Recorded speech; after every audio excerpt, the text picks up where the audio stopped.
चीन की वजह से केवल भारत ही नहीं बल्कि दुनिया के कई देश भी परेशान हुए हैं। अमेरिका लगातार चीन के खिलाफ रणनीति बनाने में जुटा है।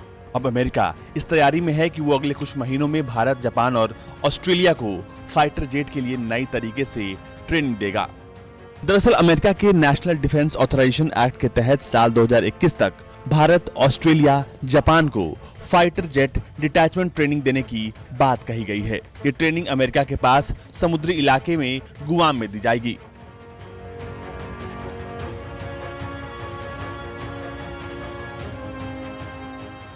जहां पर पहले अमेरिका और सिंगापुर के बीच फाइटर जेट ट्रेनिंग की जगह बनाने पर विचार हुआ था।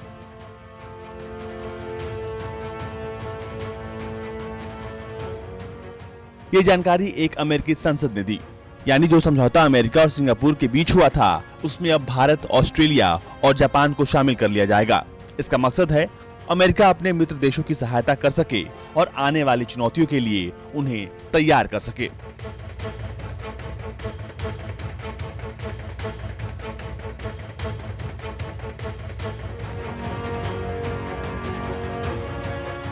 इतना ही नहीं, चीन पर पूर्ण विराम लगाने के लिए अमेरिका कई तरह की मिसाइलों को इंडो पैसिफिक रीजन में तैनात करेगा, जिसमें लॉन्ग रेंज एंटीशिप मिसाइल भी होगी।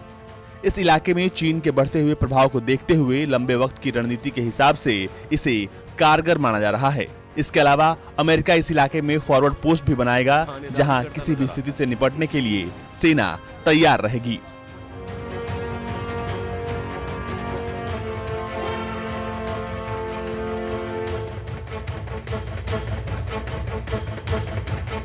अमेरिकी संसद में इस विषय को उस दिन उठाया गया है जिस दिन अमेरिकी विदेश मंत्री माइक पॉम्पियो ने बयान दिया है कि अमेरिका अब यूरोप से अपनी सेना कम करके एशिया में मौजूदगी बढ़ाएगा। इसकी वजह चीन की बढ़ती चालबाजी है जो भारत को घेरने में जुटा है।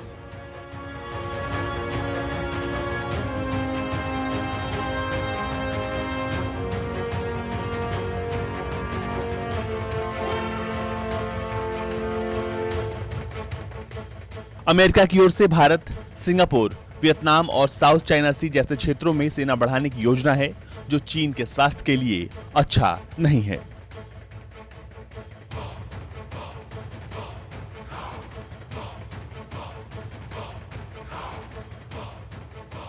ब्यूरो रिपोर्ट, भारत तक।